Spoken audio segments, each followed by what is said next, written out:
chance to hear it, so let her tell it. People on the streets say Sabrina speaks. Tune into the show, she will let you know.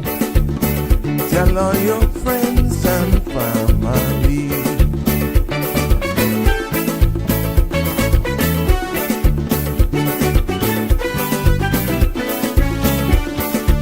Real talk is no joke. You get the news straight up from grassroots and concerns. You hear some people gone. So tell all your friends to tune in to Good evening, Cayman. I'm Sabrina Turner, and welcome to Sabrina Speaks, your daily dose of clarity, truth, and community insights. Every weekday from 5 to 6:30 p.m., we're tackling the issues that affect you, from national headlines to grassroots concerns. Whether you're in traffic or winding down your day, this is your chance to hear it straight and speak your truth. So buckle up, Cayman. We're not holding back. This is the show. We gotta let you know. Now we got to go.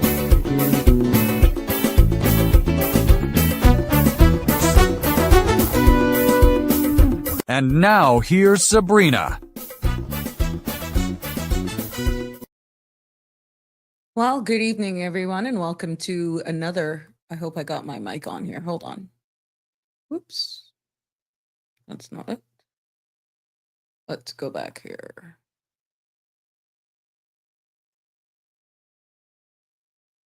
There we go. Am I there? Good evening, everyone. Welcome to another episode of Sabrina Speaks. It's good to be back with you this evening. Just making sure I got my links up here. And so far, I'm looking good. Everyone can hear me? Yep. It looks good. Just getting my Facebook links up here for you to get us on Facebook. Yeah. It is a pleasure to be back here with you this evening.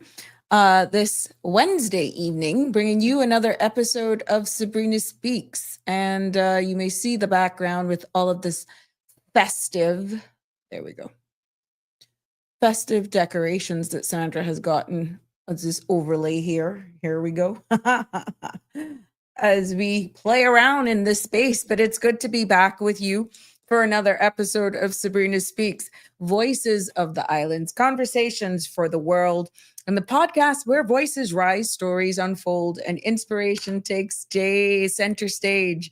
I'm your host, Sabrina. Yes, and the content you're about to hear, including any discussions or opinions from myself, guests, or participants, is intended solely for general, informational, and entertainment purposes. It is not a substitute for professional legal, medical, or financial advice. So I encourage you to consult with a qualified professional for specific concerns. And Bridge Media and all its affiliates disclaims any and all liability for any decisions or actions taken in reliance on the information presented here. It's been one heck of a day, so pardon me if it looks as though I'm just trying to get all sorted out here. There's lots of things honestly going on, but don't forget to like, share, follow, and subscribe so you don't miss an episode, making sure that we got you all online. I'm going to try to get the Instagram link up here now as well. That is a little tricky here for us. So let's do this. Let's go live on Instagram so that you can actually see it. Yep, there we go. We're going live, and let's copy that link. How we can get that link for you. There we go. So yeah, it is good to be back, and we're getting a lot of feedback. I don't know if you've been watching the live comments. There we go. Instagram. I don't know if you've been watching all of the finance committee meetings, but it's quite interesting, and it's gotten a lot of attention. I'm trying to get the links here going. Well, we went live, so let's go. There we are. Instagram, we should be up on Instagram. I got my green mark. So for all of you on Instagram people, there we go. We got you going live there. So let's make sure I got this link here. But yeah, lots have been going on in the House of Parliament as each minister present their ministries. Right now, before coming up here, we knew that the Minister of Health was about to go on. So there we go. Let me hit send. Instagram people, you're on. So please share. Instagram, you're supposed to be up and going. And we're having this vertical thing in the background, and it's based on whatever device you are actually on. So the links have just gone out. Instagram folks on CMR, there we go. You should be okay right there on Instagram this evening. So if it appears as though I'm out of screen because I'm trying to deal with like two different frames at the same times, and it's not like I have multiple cameras, one for Instagram or YouTube and another one for Facebook. It's just one camera as we try to perfect this space and making sure that we can reach the audience. But yeah, it has been quite an interesting week so far. Pretty much my days are inundated with playing catch up, and even after, hi Connie Bonnie, even trying to catch up after the fact. Like what happened last night, I was really just trying to catch up, and you got to process a lot of the stuff. And we're seeing the headlines going out, and that's what the media is for. Not professing or proclaiming to be anybody in media at all. Oh no! Oh no! No! No! No! No! This podcast is to inform and educate, and there are just certain things that will come across that I will bring to your attention. And it was quite interesting with the delivery of some of the presentations, and almost cryptic, I would say sometimes, indirect terms, whether or not it's deliberate or they don't understand for context reasons what they're saying. But I'll go a little bit into recapping the presentation from the acting deputy governor. Ms. Gloria did a phenomenal job, as she normally does, of course, because that's important for the deliverables of this administration, how they're funded, how they're supported, how they're actually restructuring themselves. So I'll really summarize that for you.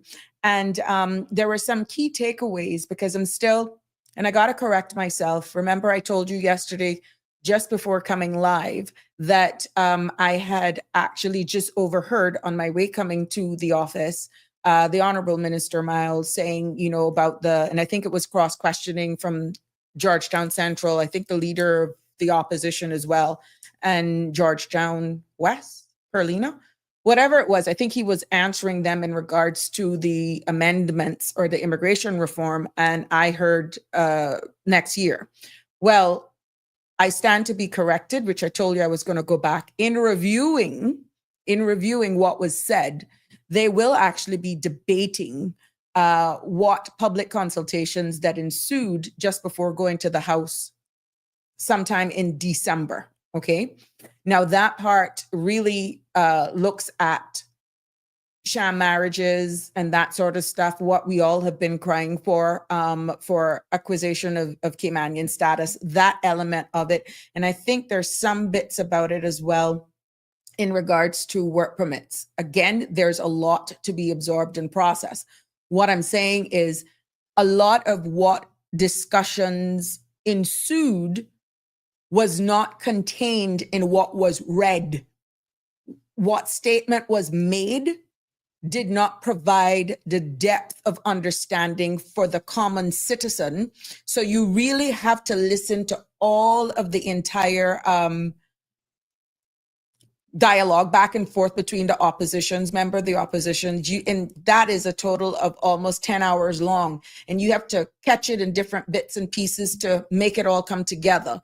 So in regards to some of the major changes, if the opposition did not ask specific questions, like I think Ms. Perlina had asked in regards to whether or not temporary work permits were going to be done away with, she got a direct answer that no, that was not the case, but better processes and stuff would actually be implemented. But before delving into that, going in even to the operational arm, I think it's best for me to just take my time this evening in a synopsis format in case you missed it, because there's a lot to be digest, even allegations of former politicians, which I'm seeing some of the comments now after CMR, actually did an article on it, that we were all, I have to say we, because as a former member of parliament, we were accused of, I guess, taking calls from constituents should they be aggrieved with a work permit decision or decisions of the work permit board. I can actually say that I do not fall into that as a former member of parliament. That could be looked at as human trafficking. I think that the minister, you spoke out of turn there, even though it was struck from the record for a number of reasons. But would that be any different than anybody calling the Minister of Health to assist them in navigating how to get access to Cineco? Even though as the Minister of Health, you are not responsible for Cineco. What do you do when people reach out to you trying to navigate government if they can't get persons to answer their phones, which is the operational arm? Hence the importance of me breaking it down to you, the civil service and building or doing what they have to do to be world-class civil service. This is why it's important for me to summarize exactly what was delivered. So it got rather heated and left a number of members of parliament quite upset that the honorable minister would have literally, before being struck from the record, but unfortunately it's already streamed all over the world and it's already out there. And based on commentary, we were accused of changing or persons reaching out to us and making it possible for decisions on refusals of work permits to be done. And I can say that Sabrina had no share in part there. So I can remove myself from that allegation. And it should have never honestly be said like that. You may have had concerns over certain actions and behaviors of certain members of parliament, but to actually say that how it was said in the context it was used, that position in itself is not an easy position to be in, because again, the accessibility of your elected MPs is so easy that it's quite casual that if somebody sees me and they know me before I got elected, that they would have that friendly relationship, say, Ms. Turner, I'm having a hard time with immigration and this work permit was refused. This is my key person, or these are my key persons. What can you do? And I can only speak for myself. You would then try to assist them in navigating by calling either the director or someone that you may know in the temporary section. Maybe for me, having had a previous history with dealing with immigration, I would want to see the reason for a refusal and that sort of stuff to see where things could be bolstered up and all that sort of stuff. But to say that a member of parliament, should a member of the public come to you because you're an elected arm, was actually facilitating human trafficking, I think that it was wrong. And to actually brand previous administrations for not doing that, even if it is a means of saying that there are certain unscrupulous behaviors, which I have identified here numerous of times, but to say that we all played a blind eye to it, no, the foundations were actually started. It's just the pace in which some of these things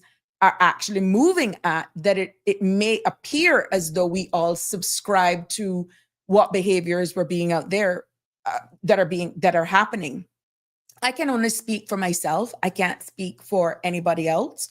But just like the honorable member from Kimmenbrack East actually cleared her name, and good for her. That's one time she used standing orders and just pointed it out. And this is not about whether or not you may like an elected person or not.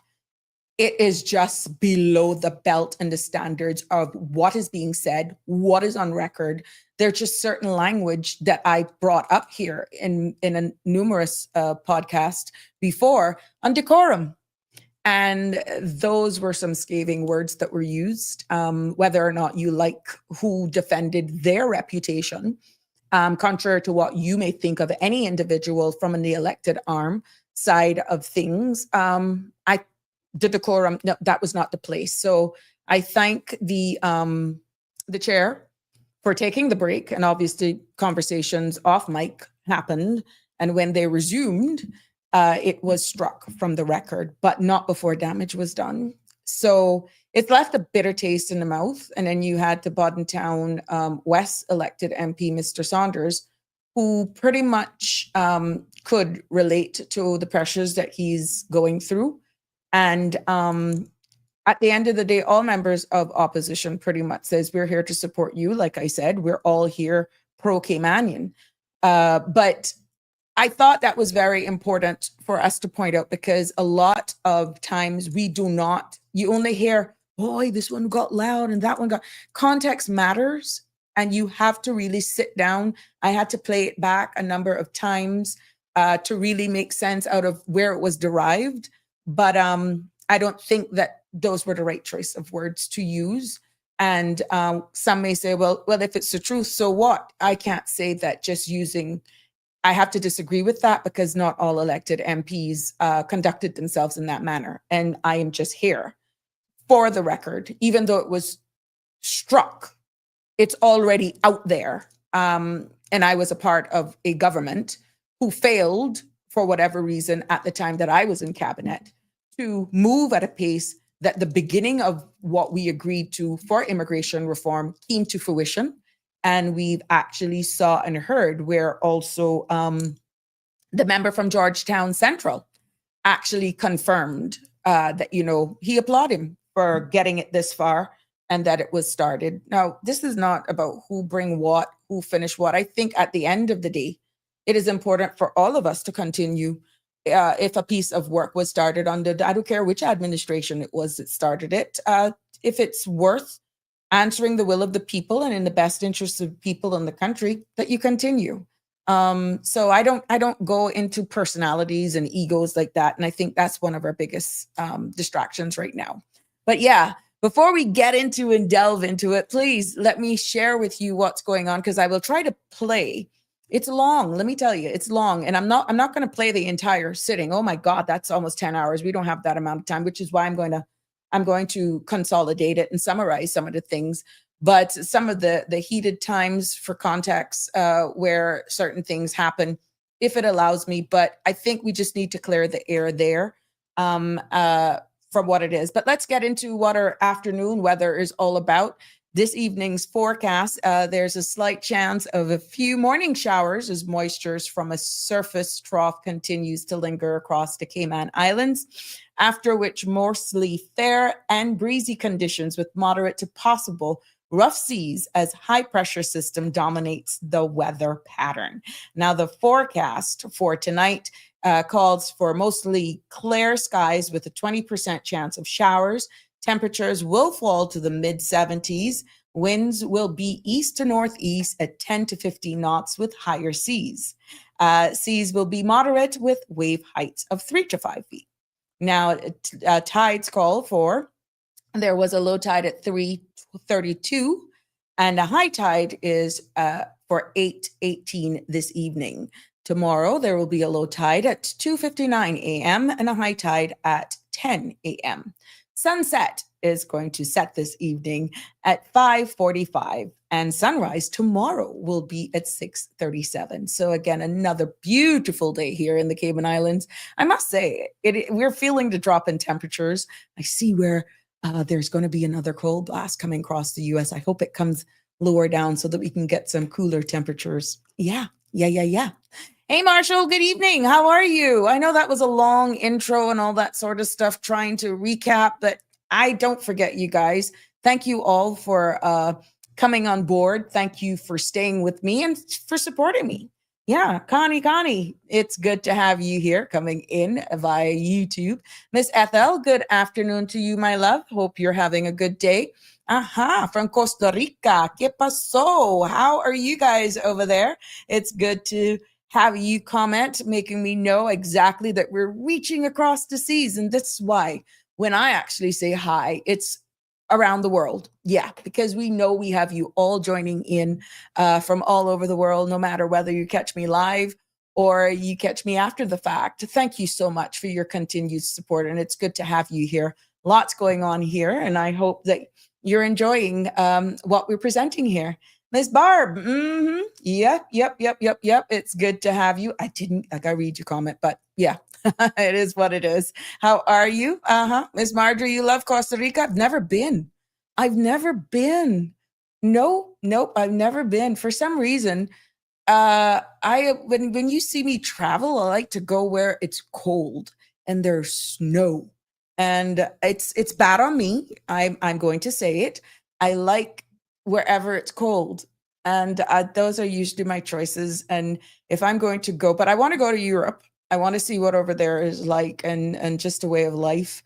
But that's life has dished me this now. And I'm got to build this space and get back on my feet how I want to before I can say, this is where I'm going to go. That's where I'm going to go.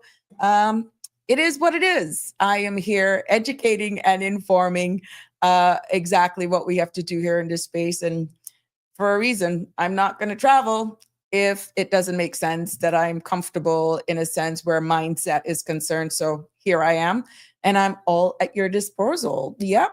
I hope that you had a good time, Miss Marjorie, when you were there. But it's good to be back with you this afternoon.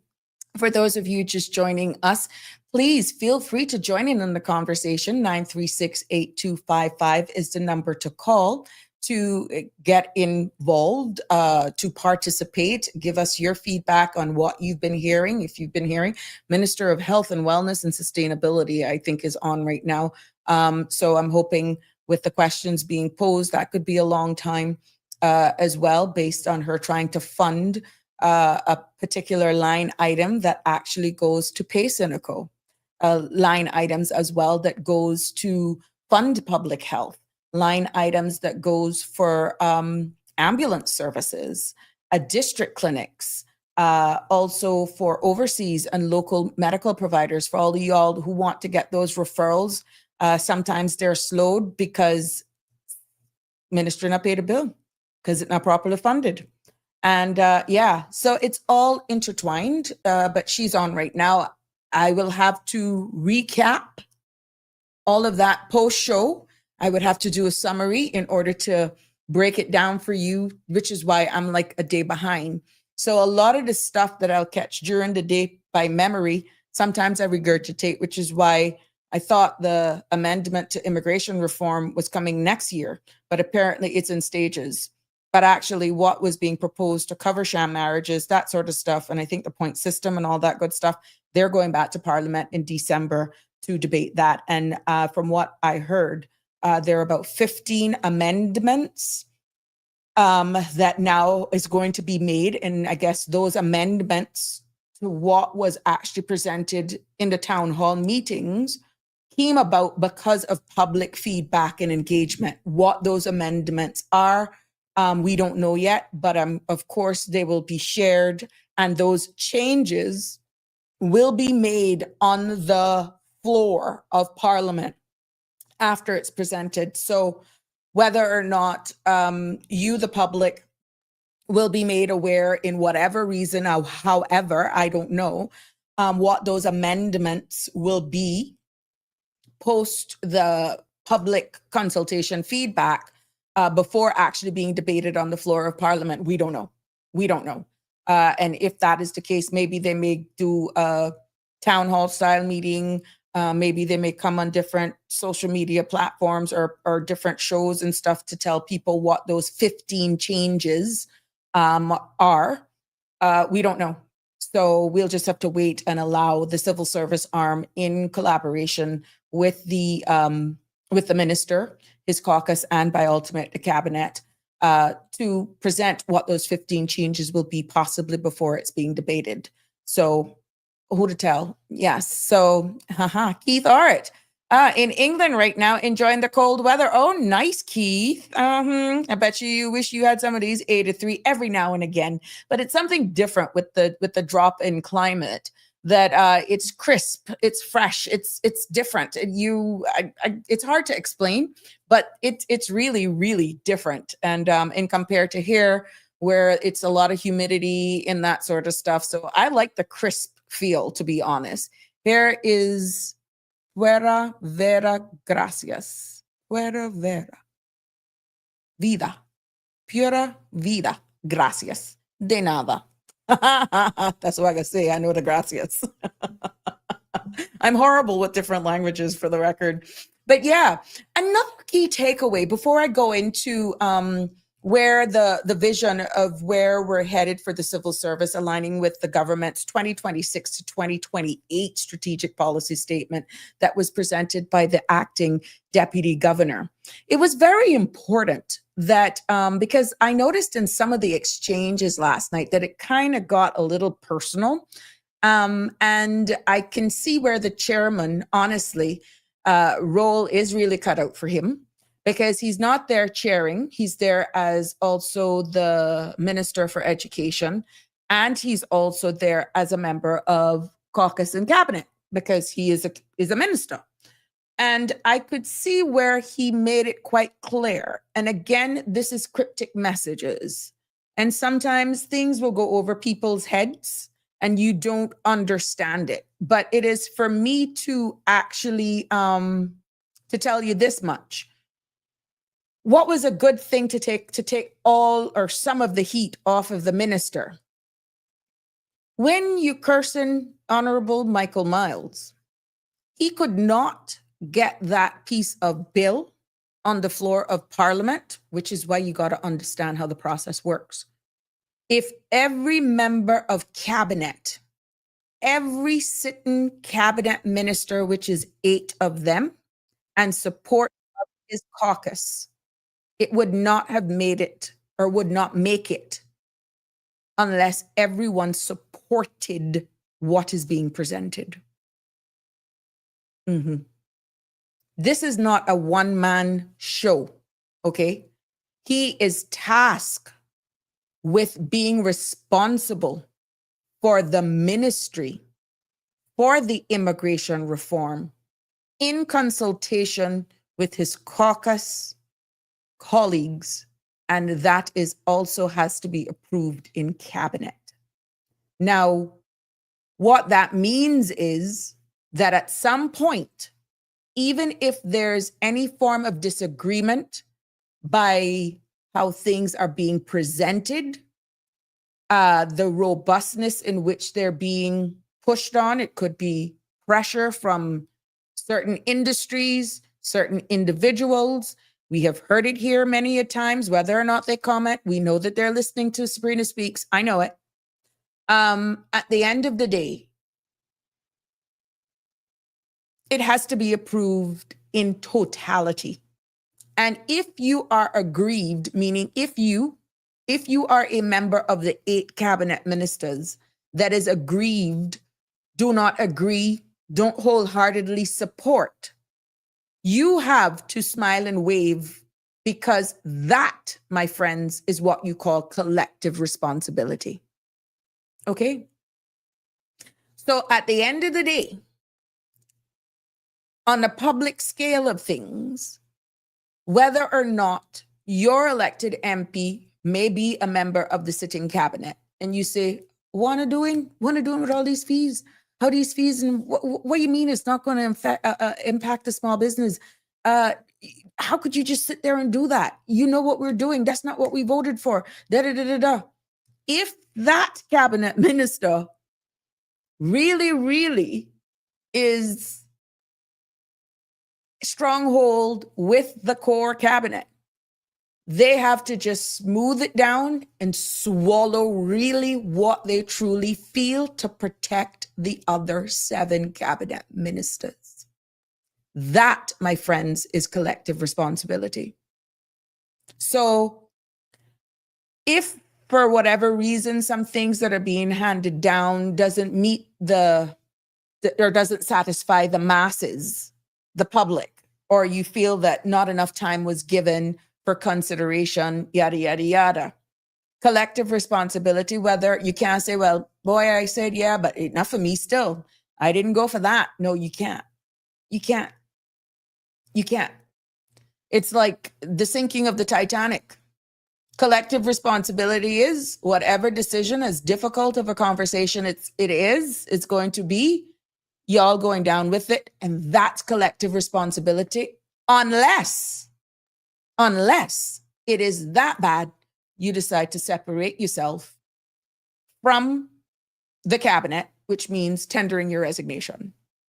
So everything that is going on right now, and I know for a fact that even though there are only a small hand of people that are vocal, the country is divided somewhat. They're a little bit scared. They want to take the chance and say, let's give them a chance. Boy, this is a little bit hard. The timing is something worth considering. But at the end of the day, it is it's a bit much, and some are a bit worried. And I'm not talking about work permit holders. I'm just remove that for right now. I'm talking about Caymanians. I'm talking about Caymanian businesses that are pro-Caymanians, pro of surviving in their own country, pro of growing their business. But right now, what they're seeing with just a cost of operations, that you find that some of the smaller businesses will tend to actually do more of a one-man show. Because, for example, if I need a plumber, and I, of course, going to shop around for the best value. First of all, a plumber who is a one-man show may take a little longer to get there to you, but you'll get quality, and you know you don't have to question whether or not they're a plumber, and your work is going to be done satisfactorily. Versus a plumber that has 2 or 3 men along with them, who you think is going to be able to give you the best rate based on the scope of works that you have to do. The one-man show will give you the best rate because they don't have other employees around them, versus the one with 2 or 3 helping them with their business, because they have to cover the overheads. Now that 2 or 3 additional staff, I'm not going whether it's work permits or Caymanians or whatever. No, there's still an overhead cost. With any employees, you have to pay their salary, you have to pay their pension, you have to pay their medical, and whether or not you get a job, be it Caymanian, permanent resident, spouse of Caymanians, whatever, or a work permit holder, come Friday or bi-weekly or monthly, however you decide to pay them, they are looking to get paid. So these are the conversations now that are being had with more so the smaller companies and businesses, be it mom and pop, be it those trade businesses. They are actually looking, and I said it, I think on Monday, of adjusting their sales accordingly in order to brace for all of the changes that are being proposed. So to say that small businesses are not going to be impacted, yeah. And I quote from a small business owner, only the strongest will survive. And I can understand from a national perspective, having worked in immigration, maybe this is a purge. This is a purge to get rid of all of those little businesses, because acquiring a trade and business license was so easy to actually acquire. But then they need to make money. They were probably taking out work permits, that sort of stuff for friends. This may be the opportune time for them to actually close down or just say, look, we can't afford to do it. That may be the case. We don't know. Unfortunately, only time will tell these changes that are being imposed, how they will impact our market, be it labor, be it opportunities for entrepreneurs or not. It's only a matter of time that will tell how it will play out. So one of the other things that I heard, which was quite interesting, that, government has this where Caymanians do not pay unless you want an express service for trade and business fees, that was to help create an environment where more Caymanians could be self-employed, creating an income generating business for themselves. They felt that was more attractive. But then we saw the flip side, even that it was all good intentions. we're seeing where the flip side of that now has possibly resulted to a lot of these businesses now hiring persons and really don't have, it's so easy then is what I'm trying to say. So easy to open up a business, whether or not you're skilled in that area to do the type of business that you're doing, that you do it and then you depend on other persons to make your business work for you. Hence the birth of work permits. And some people were saying maybe it is just so easy. The time has come now where probably that may have to stop or probably better vetted. Let's see. Again, the domino effect of certain things. We have started at the time, all good intentions, but now you have a period of time that you can see the positive and or the negative impacts of what started out as a good thing, or what you thought would be a good thing to massage, to create an environment for Caymanians to be able to own and operate their own business, therefore creating more jobs and opportunities. Now you're seeing where pretty much they're used as facilitators of work permits and can't justify full-time employment for the duration of time. So let's see. But to say that these things were not started on good intentions, I would defer on that. It was born on a positive vibe to help our very own Caymanians. And if we're seeing where something isn't working, then consider speaking to those persons who knows and put the necessary guardrails in place. Maybe you have to tweak certain things a little bit, maybe do a little bit more in due diligence in order to stop some of the negative spin-offs from what started as a good intention. So 936-8255 is the number to call should you want to participate in this discussion. And again, this is our space. This is your space. No topic is off the table. And don't feel that I'm thin-skinned, that if you think, oh, you can't bring up certain topics for her because, oh, please drop it. This is our space. This is our space, okay? And I'm willing to take on any conversation, not as a know-it-all, but for you to air your concerns and where we're going. But to say that right now, the feeling that we're having in our society isn't one of a bit nervous, I'd be lying. A lot of persons are a bit concerned. Some people are nervous leading into the holidays. Some people are nervous looking at, and this is not expats. These are our very own Caymanians who are not vocal in public spaces like this, but I'm telling you, they're talking. I'm telling you, they're talking. But they are concerned, and them remaining silent isn't going to help. But I thought it was important for me to just pretty much try to dissect some of what was said by the acting deputy governor, as they're calling their title, their roadmap, their launch of the new civil service strategic plan being called Our Journey to World Class. And, the deputy governor, acting deputy governor said that line is not just a slogan. She said in her delivery last night that it's really a roadmap that is built on 3 pillars of the civil service. And remember, the civil service is the operational arm of government. And it's built on human resources strategy, good governance, and public sector reform. And when she broke it down, she looked at what was delivered at the end of the day.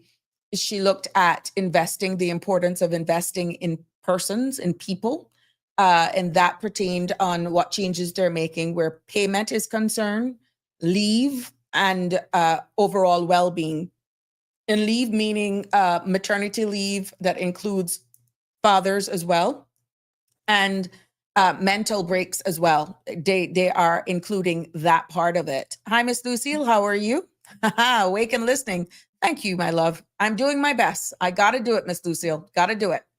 So when she actually delivered that, what does that mean for you? Because remember, government, your elected arm now, has to pretty much fund the civil service in order for them to deliver for you. Okay? Remember, you will hear our officer or MP saying in breach of Section 55, when you're talking about, I think Honorable Michael Miles said something about he is looking at shrinking government. I'll tell you what that means in context.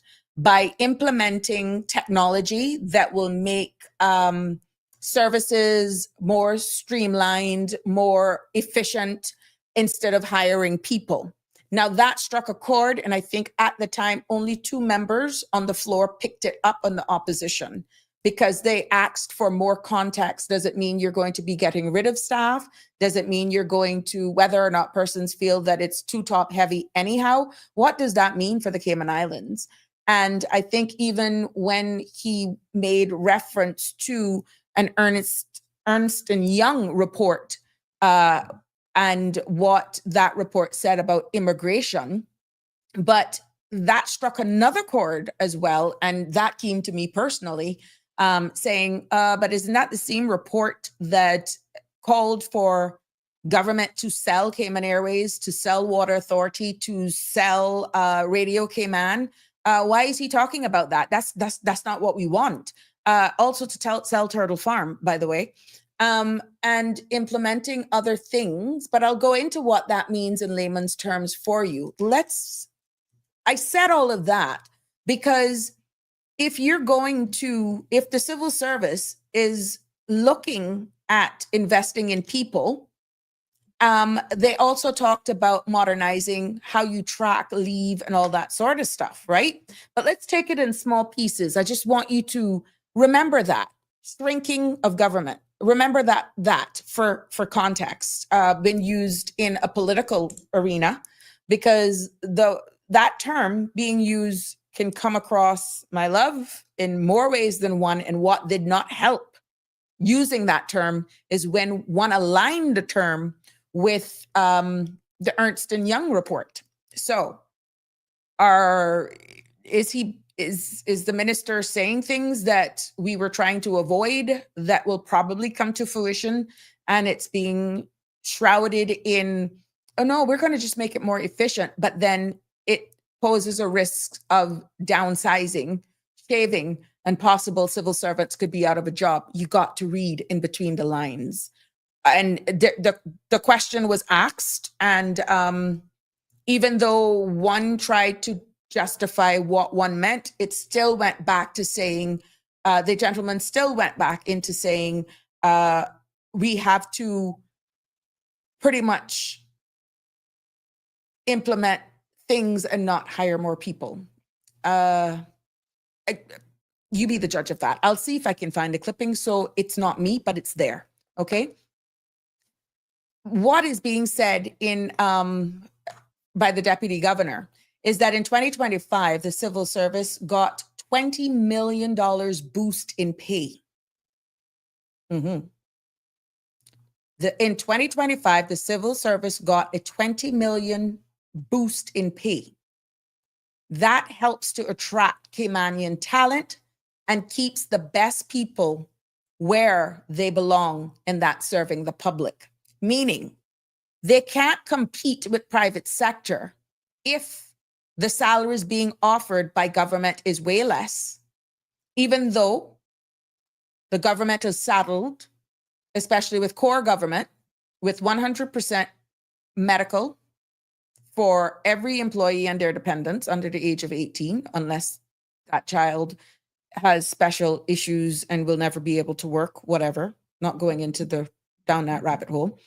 But it includes their partners and every child that is under the age of 18, right? And pension 100% is being paid by the government. That has to be funded. That has to be funded. So when you think of a civil service, let's say topping nearly 5,000 persons, yeah, for you to retain the best of the best, because then you're competing with private sector, that's what the deputy governor said validates that 20 million boost in pay. Okay. Now, they also looked at in 2025 parental leave. That leave got a major upgrade because where maternity leave is concerned, now 110 working days with 60 paid. And paternity leave is now 20 working days with 10 paid. So half and half. And they also piloted personal well-being days, a chance for staff to take care of their mental and physical health. Okay. Now, these are some of the things that the civil service implemented in 2025. And my dear, nice. Not seeing you live on IG. I did what I had to do. Thank you for letting me know that. That's a message, but it says I'm live. I'm seeing it as live on my side. Now, this isn't just policy. It's just first leadership. Okay. That is just making sure that they're taking care of their staff.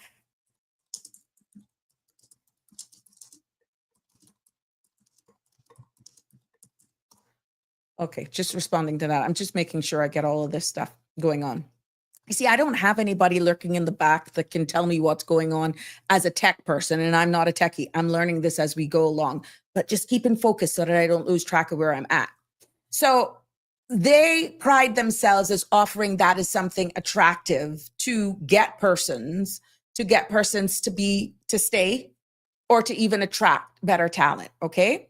Now, when you look at the civil service is serious about developing Caymanian into leaders. And once you're already in there, we had the MP from Georgetown Central was saying how he tried his best without falling afoul, without being in breach of interfering with Section 55, which is trying to handpick his people from his constituents to get job in the civil service. You just can't do that. You can't. Even though they would have to, if you get through, good for you. Good for you. But normally, by regular protocols, you as a minister just can't say, put this one here, put this one there. No, they by right should go through a transparent process, okay? And with them being able or hungry to develop Caymanians into leaders, their succession planning policy has key roles that will be then filled by Caymanians who are trained, monitored, and ready. And remember now, the civil service has a civil service college, and they are 16 Caymanians, the report that was delivered, received scholarships of master's degrees. Managers were getting certified in coachings to better support their staff. And then they also have emerging talent programs. Now that brings young Caymanians that are joined the civil service into government roles that is fully funded and no extra strain on the department.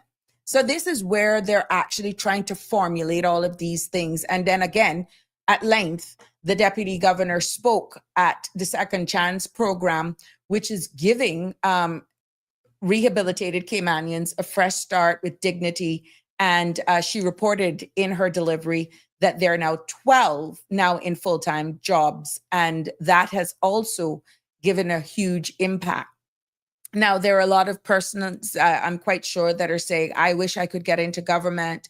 How do I get in? Just look on their website, and it's jobs are appearing all the time. And when you look at what they're doing now, they're envisioning for 2026. They're looking at rolling out an executive dashboard, like real-time information for leaders to make sound decisions.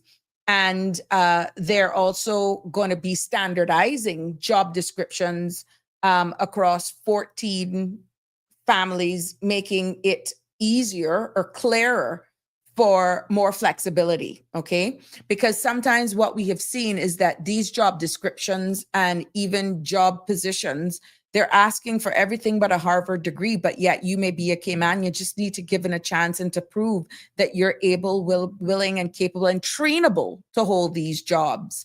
So what they're doing is trying to modernize government to serve the country even better. Now, when they looked at the whole risks and all that sort of stuff, they're bumping up their IT, their digital footprint, making sure that governance and security is also not just a buzzword, but it's really the backbone of trust for how the operational arm of your government, the civil service, runs. And she noted that there is going to be a new enterprise risk management unit, and that is helping various government departments to identify and manage different risks that could be out there as security threats. And then she also mentioned in great detail that the National Security Vetting Unit will also ensure that very sensitive roles, their key positions within government, right, are filled by people with integrity. So I'm quite sure they're going to be doing a huge due diligence process for certain roles, just because of the nature of information that they will be privy to, what accesses they may have to certain systems within government. And they're going to bolster that in this between now and 2028. Now, she also highlighted, which is quite interesting, disciplinary procedures, because we've heard so much persons saying that persons get involved in government and they can do whatever they want. There's no accountability. They just hold their jobs and they're just freeloading off of government and nothing can be done. Well, the acting deputy governor says that they are they're being modernized to ensure that fairness and accountability will definitely be on the top. So again, this is only time will tell that this will come to fruition, and we should actually be able to see the deliverables and the outcomes of that as time progresses. And term limits as well. She went into the term limits for non-Caymanian civil servants, aligning those with the private sector. Again, this aligns with what the Honorable Minister Miles is saying, that you can't have private sector saying one thing and government doing something else, and then they're running to government as a safety net because they're not subjected to a rollover. This has been confirmed. It's now in the Hansards that term limits are indeed coming for non-Caymanian civil servants, aligning with the private sector standards. So now there may be some exemptions. We heard that in some of the debates, that there are just certain areas in government that, we just don't have the amount of individuals to fill every role, or we may not have the individuals with the requisite skill set to fill the roles. What was interesting, and I digressed a little bit, is that Honorable Minister Miles did confirm that member for Georgetown Central then says, do you foresee the number of work permits going down anytime soon? And he said no. He actually says, as of January of 2026, it is estimated that the Cayman Islands will still have over 40,000 work permits based on a number, and I kind of hold on, yes. There will be over 40,000 work permits that still will be, or positions that would need, they're forecasting us having a total of over 40,000 work permits here because of two major hotels, a condo complex, and there's a huge other thing in Peace Bay. So there we go. There you go. We still are not going down to work permits, but now people are becoming more vocal. Ms. Sabrina, that's not our problem. We're saying it's too easy to get status. We're too easy to get permanent residence. But then that's not the tune on the ground for where people are working. But again, I said I digressed. So even here with the rollover, if we do not have the Caymanians with the requisite skill set in order to actually fill those roles, even with term limits being introduced, those roles may be so critical that succession planning, hopefully, will be a part of it, which they have alluded to. And I'm hoping then that will actually work out eventually. Now, they also looked at the Office of Education Standards as well. And that is raising the bar in schools and early childhood settings, right? And they also stated that the new inspection frameworks, because this is the operational arm of government, the new inspection frameworks are in place. And when they are looking at a risk-based approach, target schools that needs the most support. Of course, POCs now, And the honorable minister responsible for immigration reform and immigration says that he will be working closely with POCs. This is the deputy governor's office, right? Now you can understand. And they also said that they would be with looking at mental health and well-being are now part of the inspection criterias for the education part of things. And the well-being committee is helping schools to create healthier environments for students. Again, because this is the operational arm of government, this is what they're going to actually rolled out. So, they said that their staff also participated in the relief efforts after Melissa. And in just a week, they raised over $27,000, all proceeds online through their new HR system. And, they launched an emergency salary advance policy as well for those civil servants that were from Jamaica, so that they could facilitate them in drawing their salaries early to help their friends, their families or loved ones over in Jamaica. And it just shows how much they care.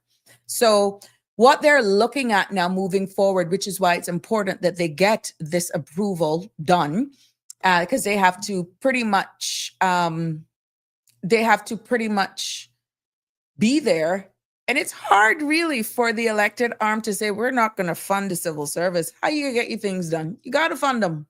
And I'm hearing that they're asking for a COLA, that they're looking for a salary uplift, which again, I'm not so clear on that, but I don't think it will be. Maybe at the end of Christmas for a gift based on the savings. Let's see. Keep your fingers crossed. But that is being asked of every minister. Do you have, by the opposition, especially Georgetown Central, is asking every minister, is there something in your line item, in your budget, that you can uplift your ministry for a COLA? So let's see. So what's really coming up for the operational arm of government is that their aim is to offer more scholarships and training.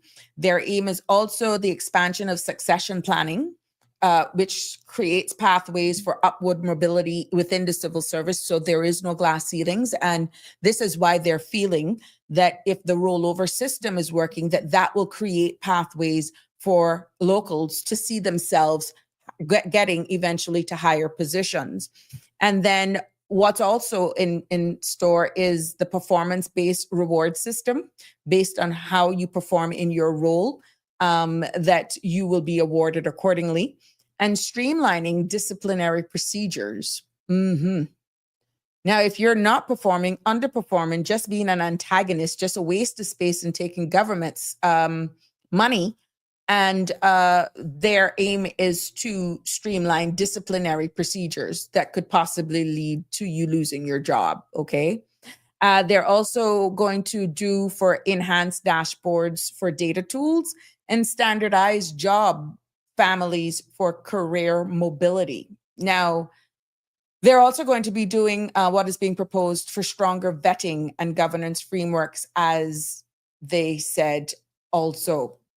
So it's all about what was being proposed. It's building the civil service that is modernized as well, but realistic, built on foundation of it being flexible, accountable, and aligned with the values of what makes us Cayman.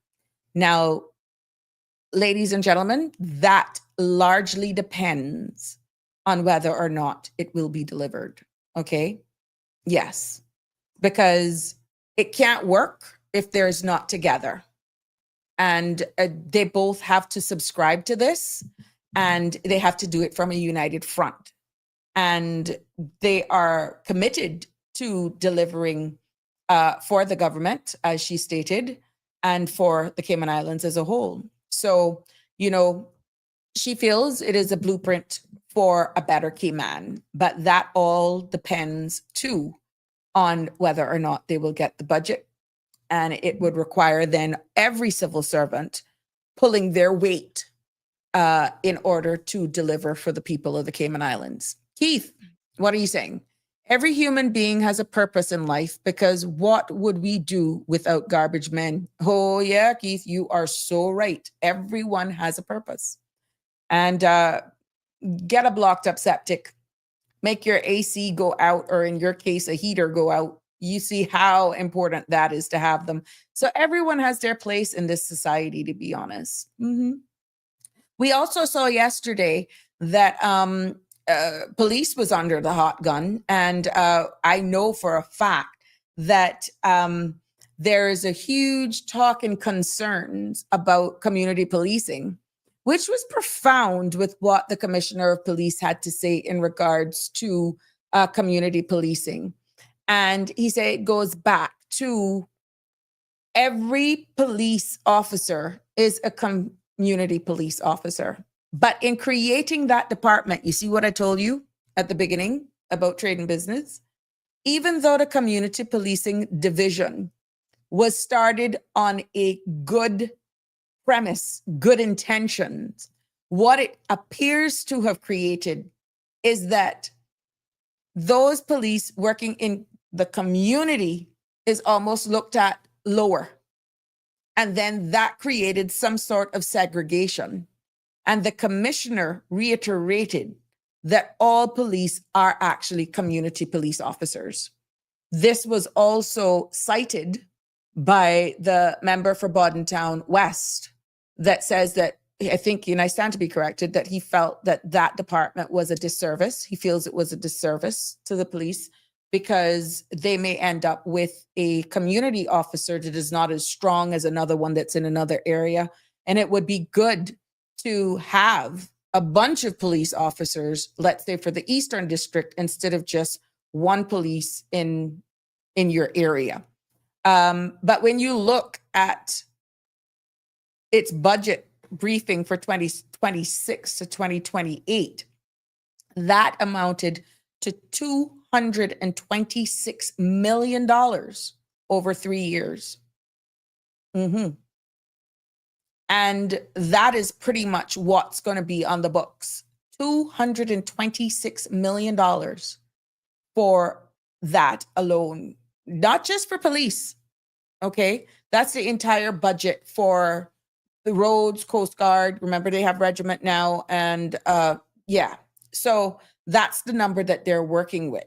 So when you look at who falls under those with, this collaboration of law enforcement, border protection, even emergency service, that comes from traffic stops to even hurricane evacuations where we're looking at.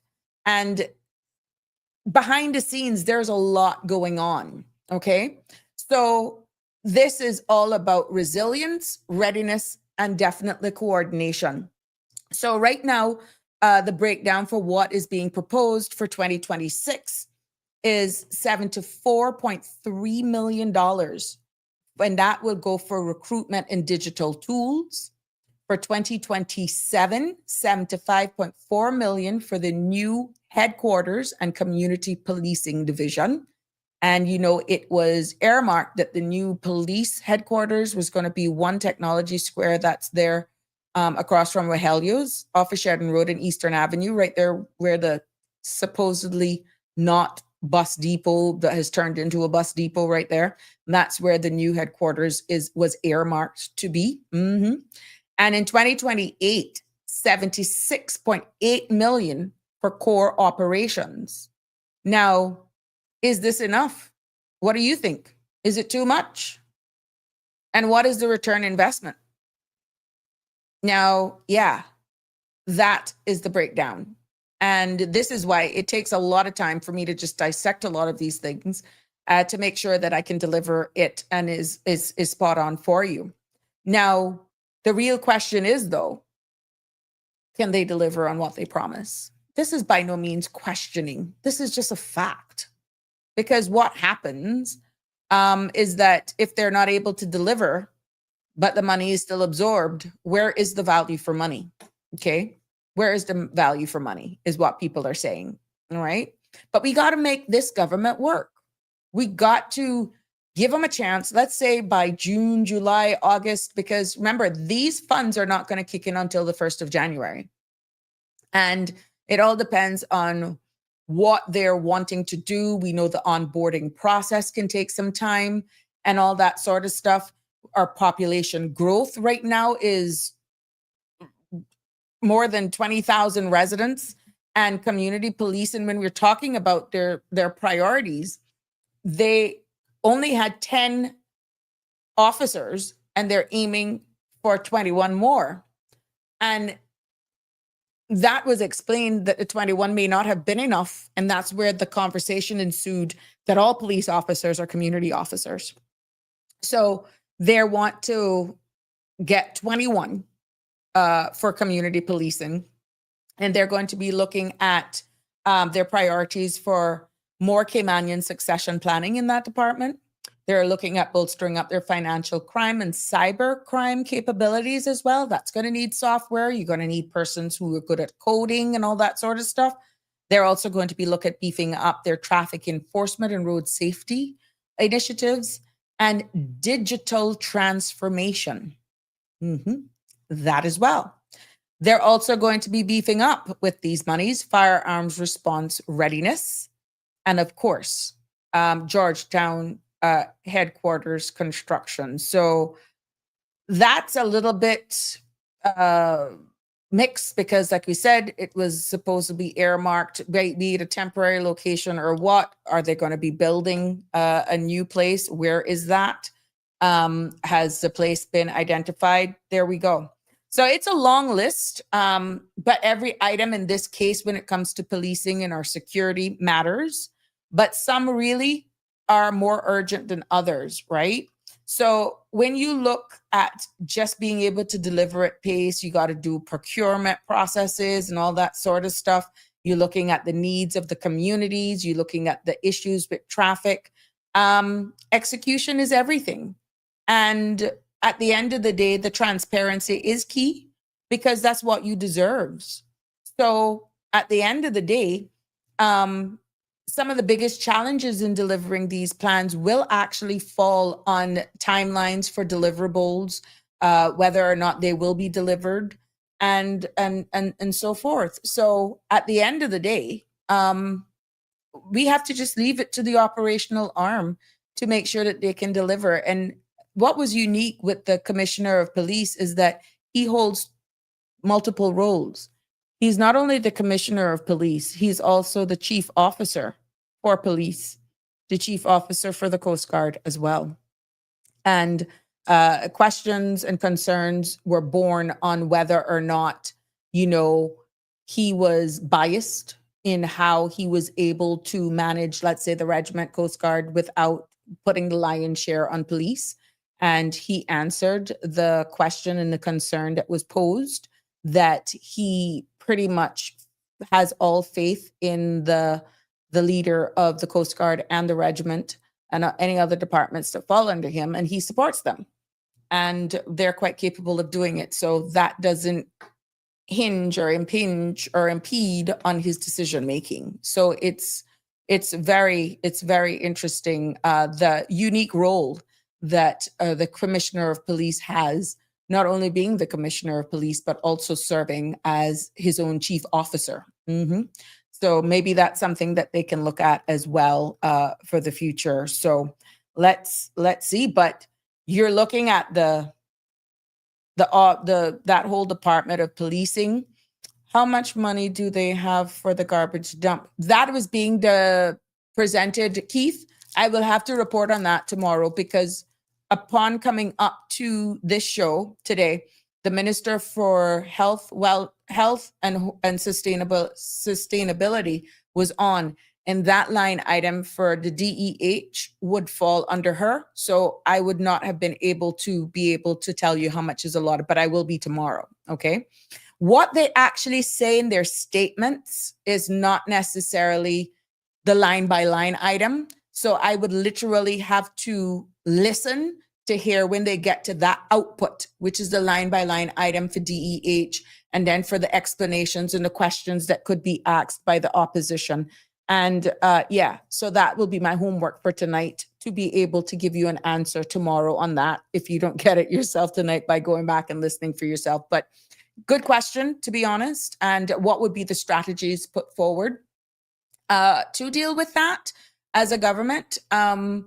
this is where you kept hearing members of the opposition saying that if ministers were allowed to deliver their statements like what they're doing now before they actually present their appropriations, maybe less questions would have been asked and the public would be more informed. But they're trying a new style this time.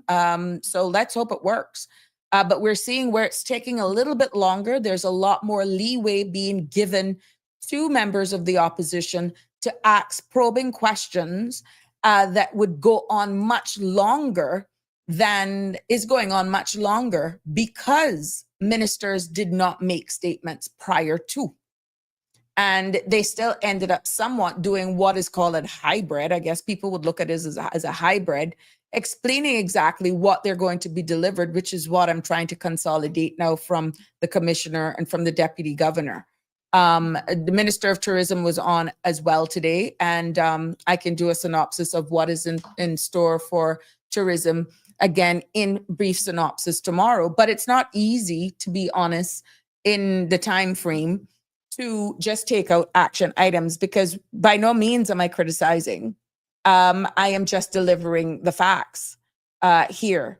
But what complicated for those of you who are more interested in, which I'm going to get into, the shrinking government for those of you who joined us, who is just joining us.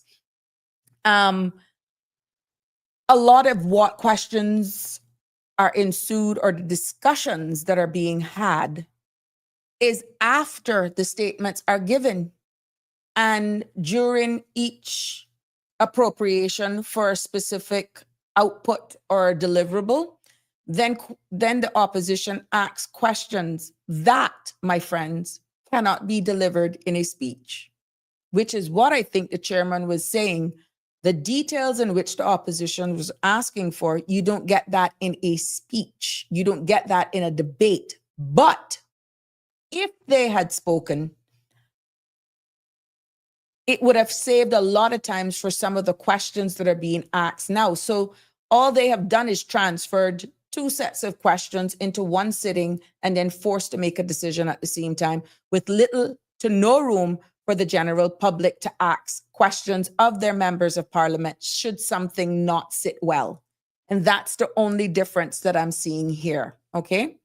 Now, we saw where the term shrinking government was used by the honorable minister responsible for immigration. And even though one tried to use, it's not a term that would be used by the average person, but given the nature and the climate that we're in right now, people are actually measuring every word that is being said. And they're in the position to go under scrutiny. That is the role. And the term shrinking government doesn't really mean in layman's terms in an elected government. It isn't the same, right?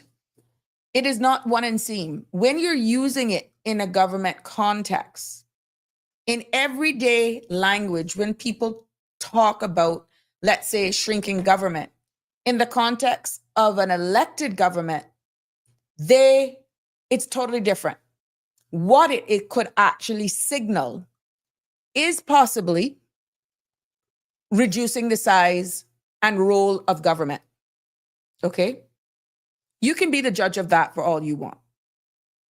Now, that means cutting back on how many things government does. It could also mean or manages or even controls, right? That's reducing the size and role of government.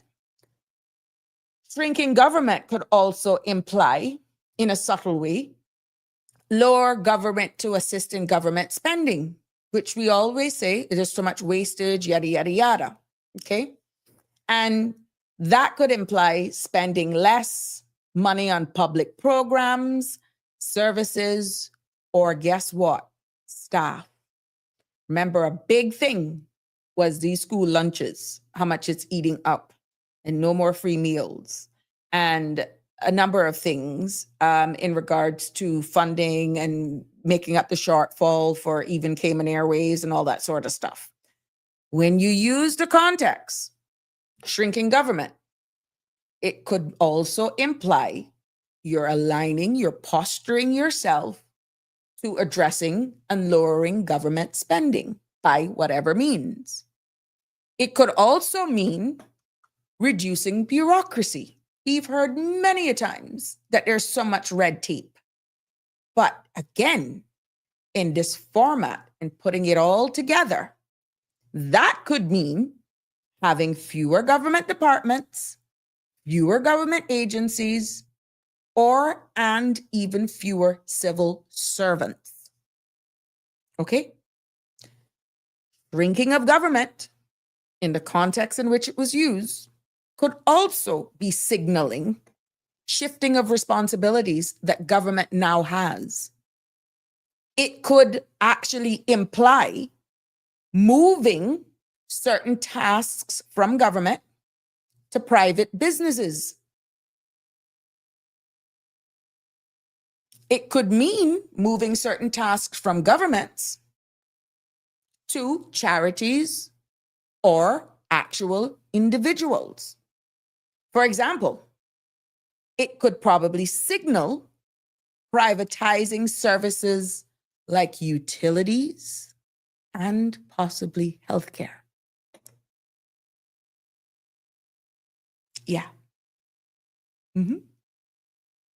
So when it was questioned, that only 2 persons from the opposition picked up on it. And I think the signal went off when he made reference to a particular report for making immigration more effective. That was a trigger to say, oh boy, it coming. But let's put it into an example. Imagine the government is like a big house manager who cooks, cleans, pays bills, and let's say organizes everything for the family. In the context of government, shrinking government is like saying, we don't want the manager to do all that work anymore. So let's just have them pay the bills while the family members or outside helpers take care of the cooking and the cleaning. That's pretty much in layman's terms what it's saying. So what we're seeing is that shrinking government may actually save money.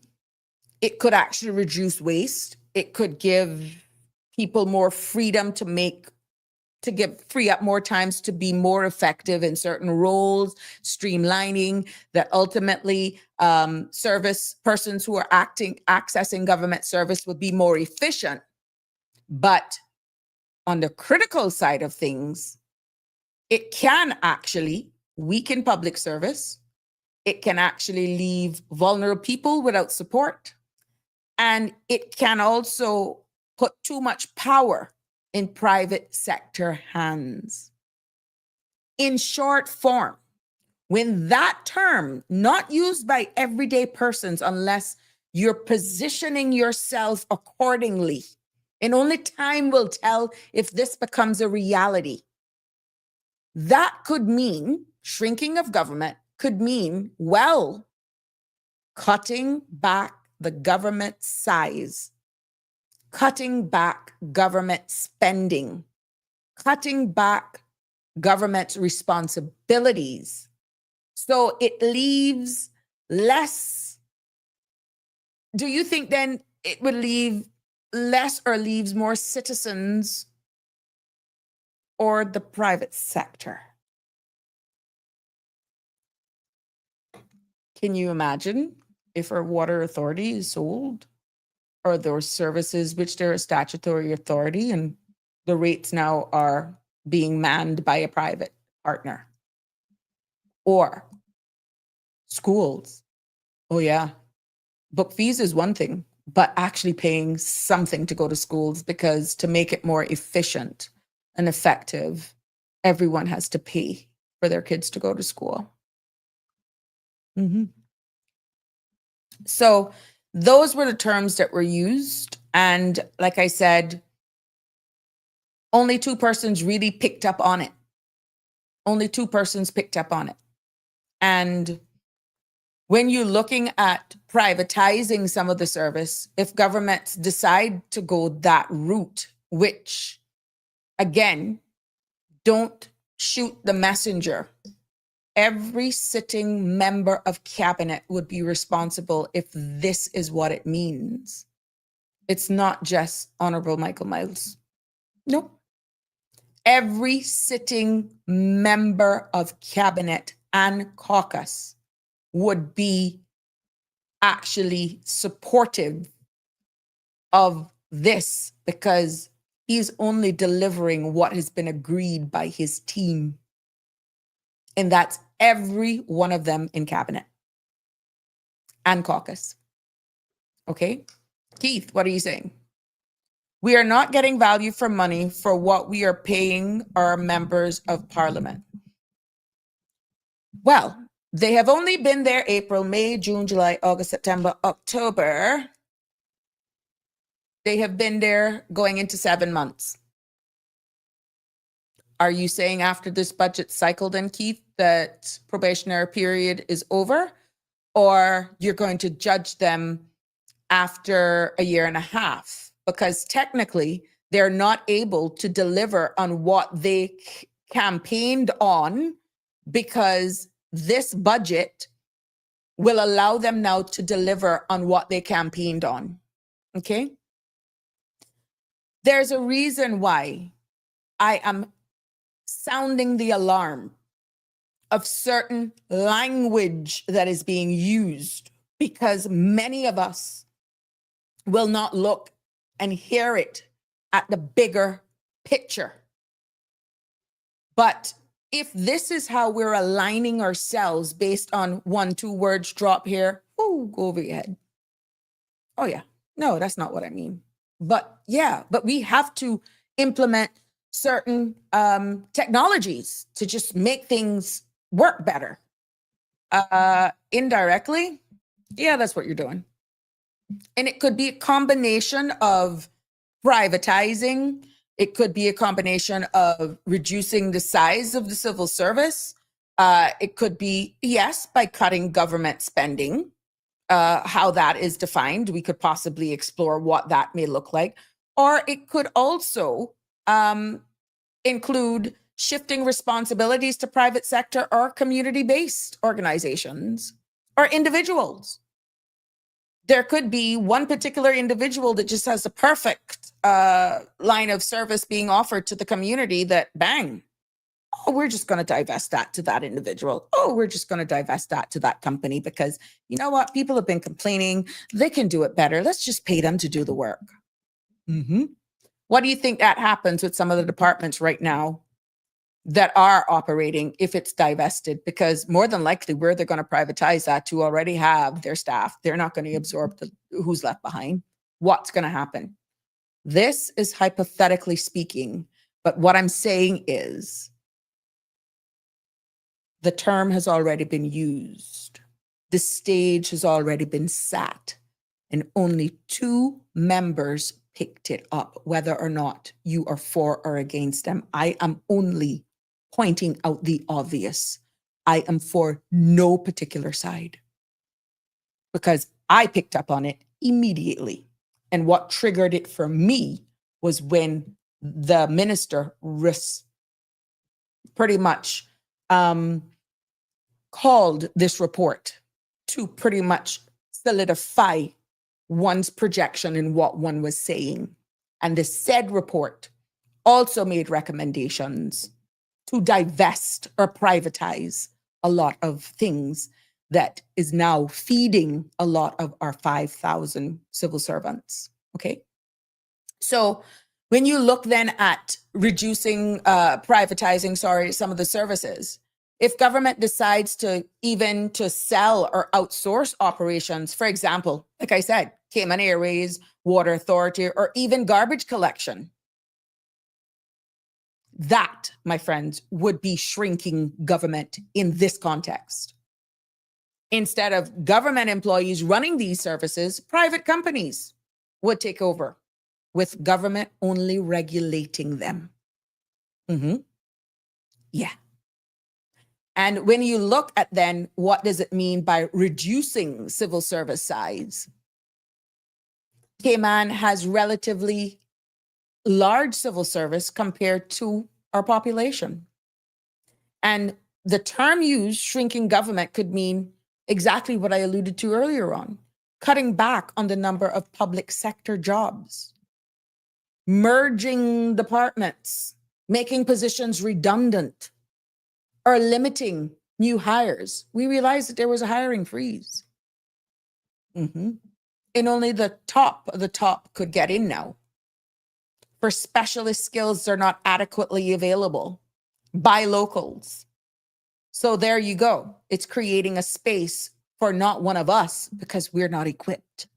We're not skilled to hold certain key roles.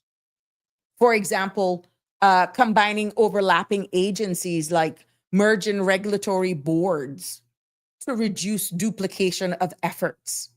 We heard the importance of cross collaboration and decisions now having to be made by the Department of Work or Immigration, that information sharing now have to partner with RCIPs, with various other organizations. Yeah, because they need to get people employed now. It's not me saying it. It's the choice of words being used and really what it equates when it's used in this format. This is what it is aligning to. I'm only highlighting it to you. You may get persons you may get a more efficient service, but it could possibly cause for a loss of jobs. And when you have amalgamations and all that sort of stuff, of course, you're going to have some persons falling away because you're not going to need the numbers. I'm just leaving this for food for thought because the term was used and was supported by the deliverer, who was, again, in some contexts, supported because one would not have been able to deliver that without the support of one's colleagues.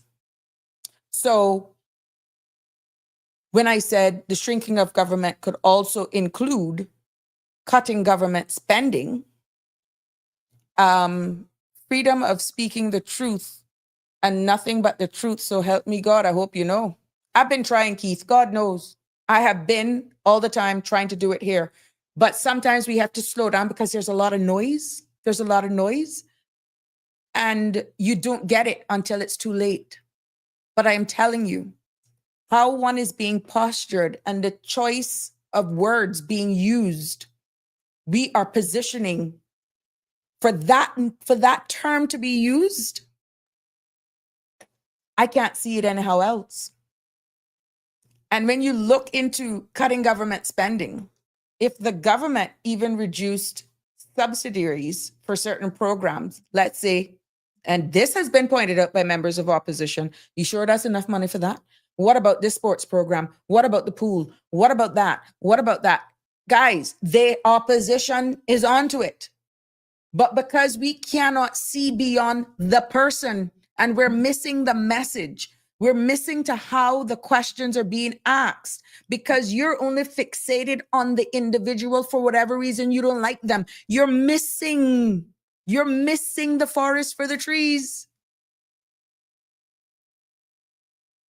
You're missing it.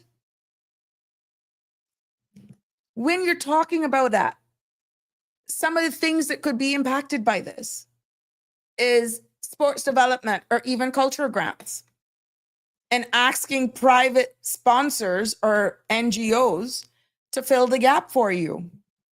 That's shrinking government. Similarly, like scaling back on overseas scholarships and leaving more of the cost to families or private institutions. based on the MOUs that the government said, deal with that. We can't fool with that. No. We got 16 people just dealing with, of course, I'm just pulling numbers out of the air. We may have 16 people dealing with scholarships. Oh, it's just too much. Oh, this particular firm has an entire department that'll make it so much easier. Let's pay them to do it. Yeah. We call for efficiency. We cuss them. Take one again.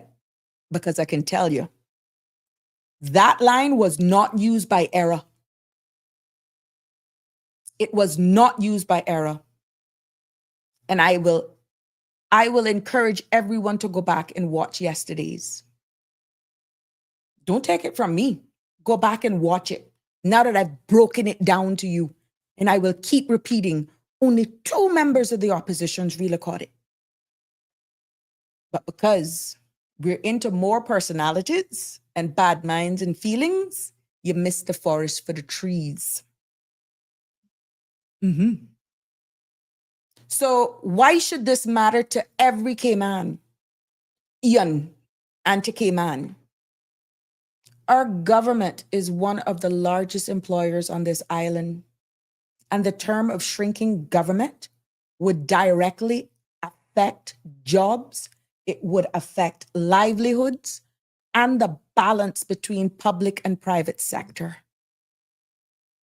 It also, my friend, could change how Caymanians experience services, because there could be less direct government involvement, but more reliance on private companies or community groups to offer the service. And the debate is always about balance, efficiency, cost, savings versus ensuring fairness, accountability, and access for all residents. Okay? So, I think we really need to look at this at a whole different level because, like I said, I'm not telling you some departments are top heavy, but you got to listen and take personalities out of when you're listening. Because if you think they're not coming for you, they're coming. It is on record. It is on record. And what that could mean for a country, again, is shifting control. Shifting control, changing accountability, and even altering access and costs. Services may become more efficient, but often it could come with more expense and less equitable since private firms are prioritizing profit. So when they speak in this cryptic way, because that's deliberately going over your head, you got to sift it through. You got to sift it through and really look at what they're saying. Really listen and process what is being said.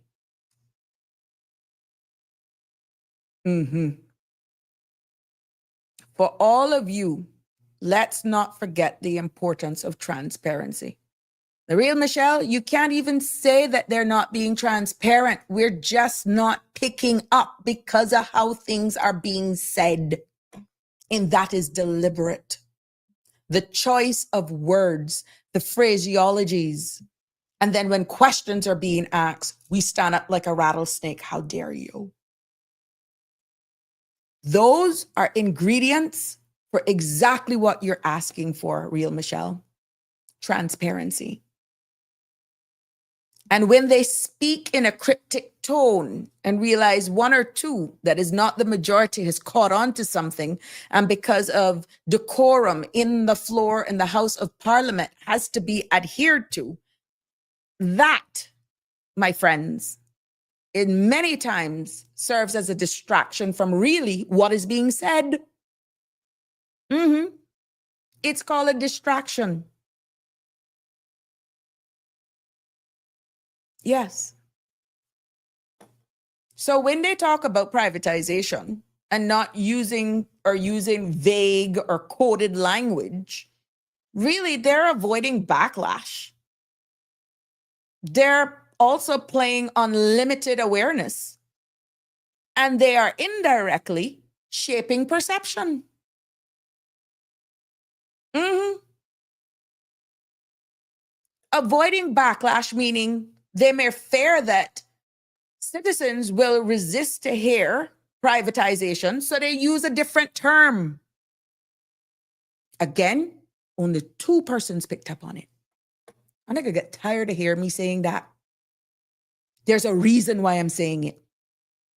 So they use term like public-private partnership, modernization, efficiency reforms. You know what that means? Privatization. Mhm. And playing on limited awareness, if the public isn't fully informed about privatization and what it entails, our members of parliament can frame it as harmless or even beneficial without explaining the trade-offs, because you suck it up. You take it line, hook, and sinker. Keith, I know civil servants don't have freedom of speech. They have a way of speaking. Keith, they do have a way of speaking. They do have a way of speaking, Keith. Trust me, they do.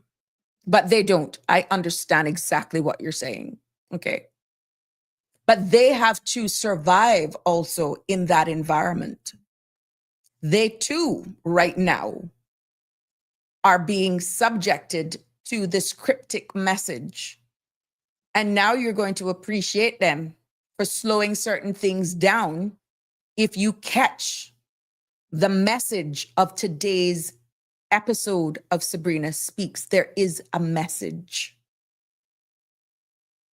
And again, in this cryptic way of speaking, when I said it's shaping perception, what I mean by that is by controlling the language, guys, they control exactly how you think about policy. And for example, saying reducing government's burden sounds positive, right? But it hides the fact that the citizens may pay more out of pocket and you're out of a job. Mm-hmm. Yep. So you then may say what it means for a country. There's a reason why I'm repeating this, guys. Democratic risk, economic shifts, there's also social impacts, and there's trust erosion. Mm-hmm. What do you mean by democratic risk, Sabrina? Break it down for me. I mean, when I say democratic risk, that citizens they're not in the positions to make informed choices if policies are hidden behind the big words, the terminologies, the cryptic way, the jargon that is being used. This, my friends, weakens accountability. When I talk about economic shifts, this for the country, I'm speaking about wealth and power move from public hands to private sector cooperation, often foreign owned, in small economies, just like our very own. Are you following me? The social impact now is when, forget the middleman now, forget them. We only got up here and way down here. Middleman is that gone, okay? But vulnerable groups may lose access to what was once affordable services, deepening inequality. That's only a tip of the iceberg of what I mean with social impacts. And then when you look at trust erosion,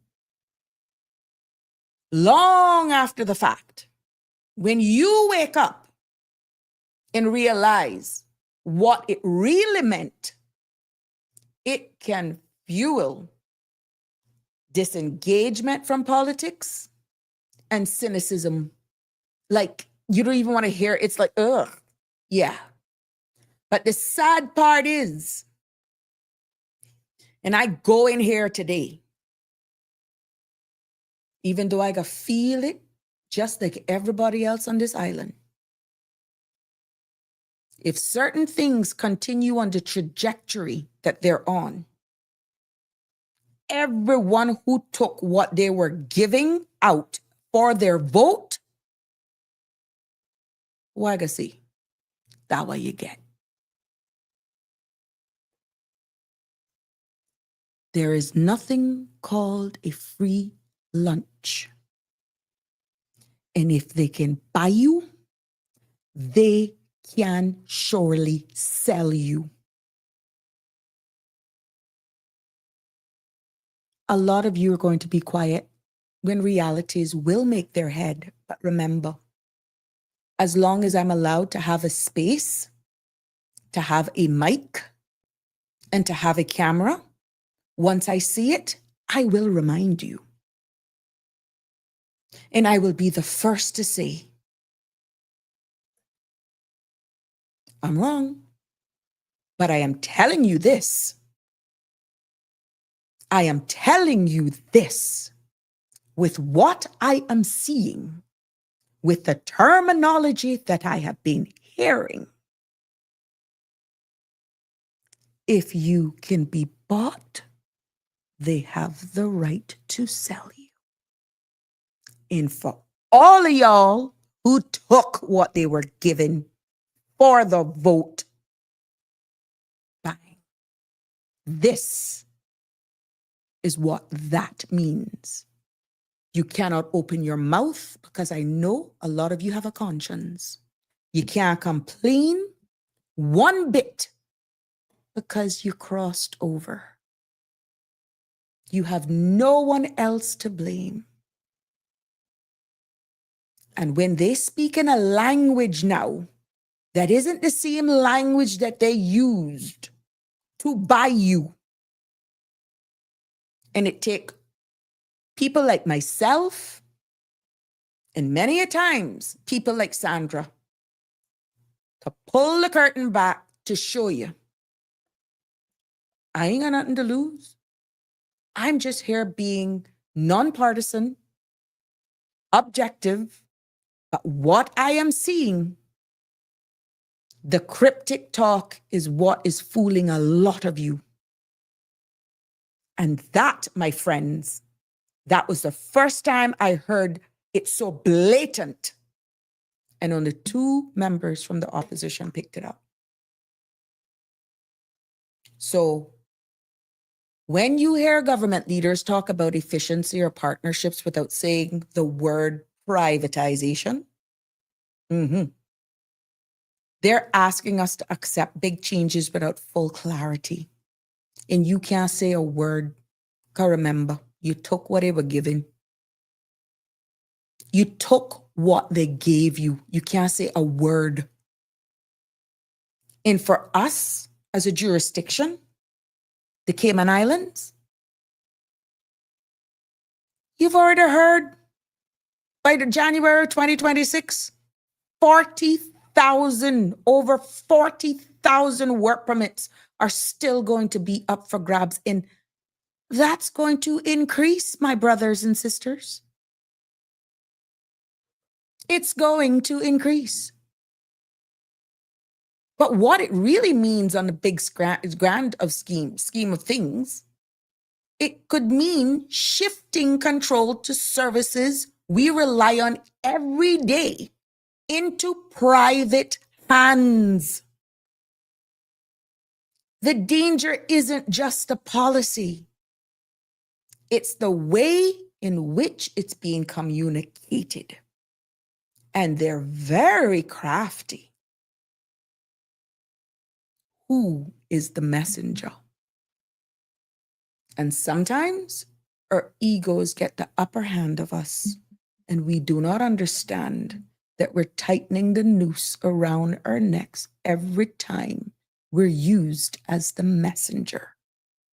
And if citizens aren't given the full picture, how can we hold our leaders accountable for decisions that affect our future?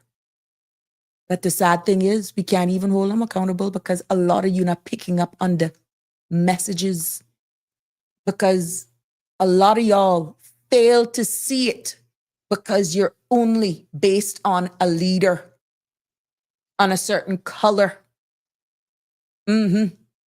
Stay there. Because I could tell you one thing. If the trajectory doesn't change, all of us will actually, all of us, every last one of us is going to be feeling this. You have to not only listen, and if it makes it easier, which for me it does, close your eyes. Close your eyes, but listen. If you can't take the sight of some of them that you can't stand so much, because I know that's it, why only 2 members picked up on what was being said. Close your eyes, but listen to what is being said. I close my eyes many times, but I want to hear what they're saying. Because I have to process it. I have to process it. And when you listen to modernization, streamlining, efficiency, the only word they're not using is privatization. Because at the end of the day, it's the bottom line that's being impacted, right? Yeah. At the end of the day, it's the bottom line that's being impacted. But what's the price? If they can buy you, they can sell you. And when they buy you, you think you're bad? Run your mouth. Run your mouth. Maybe you got a contract. Maybe you're getting contracts. But some of them work permit fees, the filing fees, isn't prejudicial to non-Caymanians. They're going to hit you. And if you're married to a foreign national, it looked like they're penalizing you now for coming to marrying Caymanians because they're good marriages. $3,000 now. Oh, yeah. So even though you may get the contracts because you aligned yourself accordingly, or maybe you aligned yourself with a certain group because you know shrinking of government was a part of the agenda, and you have aligned yourself with certain businesses that you know they will actually send that business to you. Yeah, I said it. I said it. But I'm only putting context to what was delivered on the floor of Parliament. That is not an everyday phrase that is used. And I am telling you, it was validated by some of the examples shared and the exact words that I use here today. If you listen, you will hear those very same words being used. But the word that is not being used is privatization. Financial services and the legal industry bring in significant revenue with the focus on fees. Some amendments were too technical for the public, so we're emailed. We're emailed. I meant typo. The government thinks the people stupid. Real Michelle, thank you for clarifying that. I go really tell you the truth. The government know that the people are not stupid. The government know that the people are gullible. The government knows that you only have a handful of persons that could actually dissect, but only a molecule, a fraction of a percent is willing to speak publicly on it. So why fair? Why fair? Why should you have any fear? Our people are not stupid. Trust me, the real Michelle. But I think a lot of them, when it starts to hit them, they're going to be in shock that they're not going to be able to speak. They're going to be embarrassed because somewhere under freedom of information, you're going to see where some of them are milking the grave of treen. And a lot of them are going to go silent because they're benefiting from this real shrinking of government and what it means in truth. So when you say efficiency or modernization, this is what I need to be asking. Do you mean privatization? No, man, that's not what we mean. You think we could do that? Can you state plainly? These are some of the questions you need to ask. If services will possibly be sold or outsourced, and hold them to their answer. Don't forget what he's saying. And then when it comes to possibly the impact on everyday citizens, if government really steps back, then who will guarantee what Caymanians, especially the vulnerable civil servants ourselves who are working in here that were just recently hired or not in senior manager positions or nearing retirement age, but still got, things to deal with. They may be even offering eventually early packages. We don't know. Will prices go up for ordinary families should and if one's private companies take over? Now, I tell you what. Some may say Sabrina is just fair-mongering. I didn't use the term. And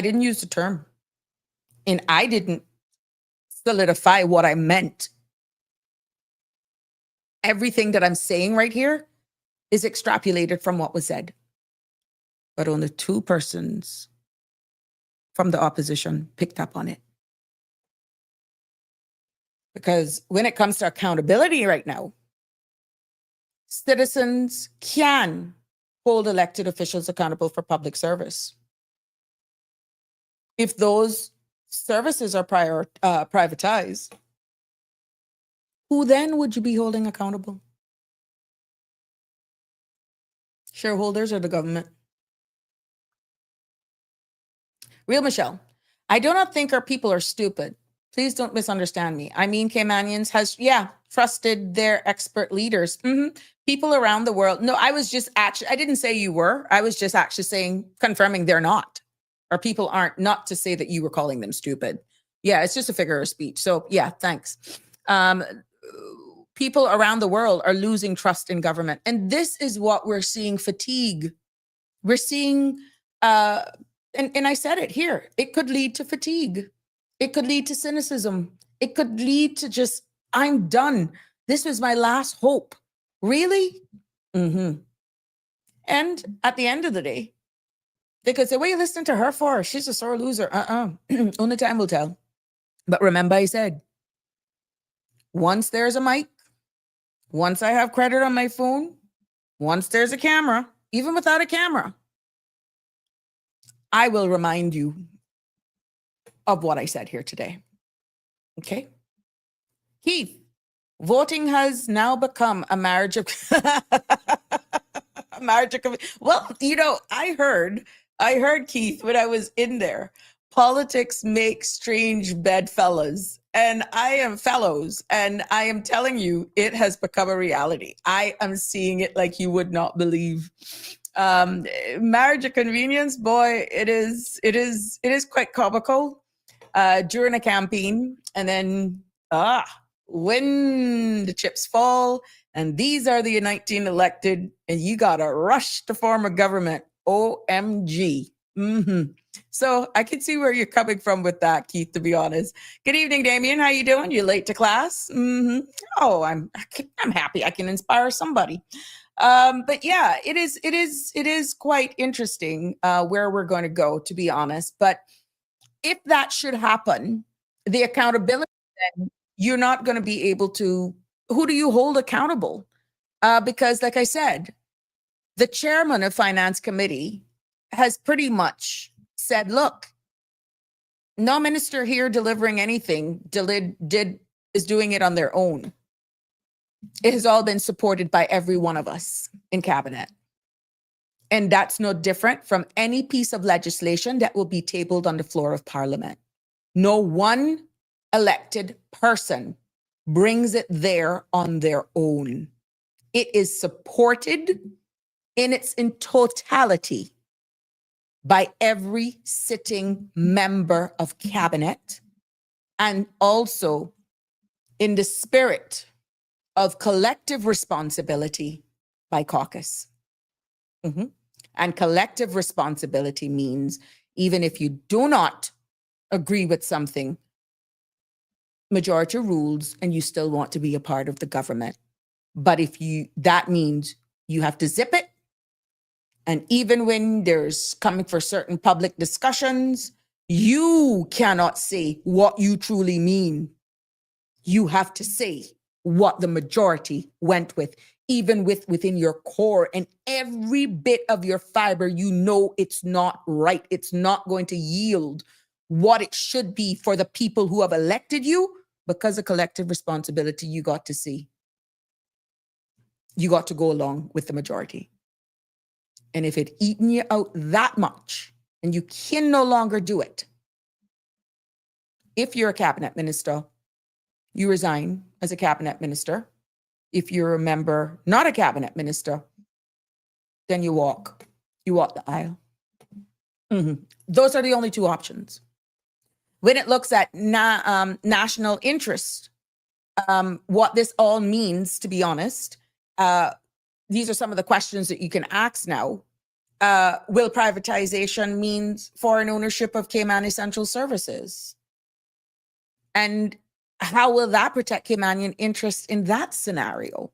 Yeah. And then you look then at the part of transparency. That word and democracy has been so diluted, it's almost comical. Some of the other questions you can ask when it comes to being transparent. Why are these changes being described in a coded language instead of being explained openly to the public? Which is why many times in these public meetings and questions are being asked, you're being timed how much questions you can ask. And it all depends on how deep down you're going with your questioning. Then sometimes you're just pretty much shut off. How dare you go there? That question is transparency. Some of the other questions that you can possibly ask is pretty much what specific services are being considered for privatization, if that's where it's going, for making efficiency of service and running of government more efficient. And pretty much what's the timeline? But remember, do not expect, should this become a reality, the word privatization to be used. There would be other words, other terms that I went into that will actually lead in that direction. And you can also consider what are the alternatives before even thinking about going down that line.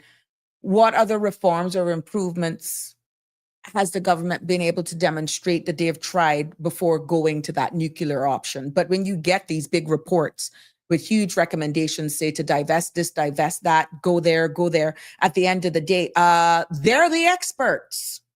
But you need the political will to say whether or not that's where they're going to go. But remember now, you have a government that has joined up that comprise of 3 independents, 3 from one party and 2 from another. And they have signed this agreement that they're going to stick together through thick or thin. But at the end of the day, it's 3 different manifestos and 3 different deliverables, even though in many cases,